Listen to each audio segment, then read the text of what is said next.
महाराष्ट्र राज्याचे उपमुख्यमंत्री तथा राष्ट्रवादी काँग्रेस पक्षाचे राष्ट्रीय अध्यक्ष नामदार अजितदादा पवार यांचे निवडणूक प्रचारार्थ जात असताना कुटासा फाटा येथे नागरिकांनी व कार्यकर्त्यांनी अत्यंत उत्साही वातावरणात जंगी स्वागत केले।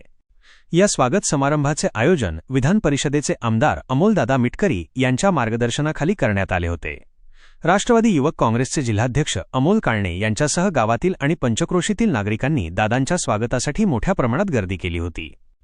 सर्व समाजाच्या वतीने सत्कार। यावेळी राष्ट्रवादी युवक काँग्रेसचे जिल्हाध्यक्ष अमोल काळणे यांनी सर्वप्रथम अजितदादा पवार यांचा सत्कार केला। त्यानंतर पंचकोशीतील सर्व समाजातील नागरिकांच्या वतीने दादांनी हा सत्कार स्वीकारला। नागरिकांच्या उत्स्फूर्त प्रतिसादाने परिसरातील कार्यकर्त्यांमध्ये उत्साह संचारला। या चॅनलला सबस्क्राइब जरूर करा।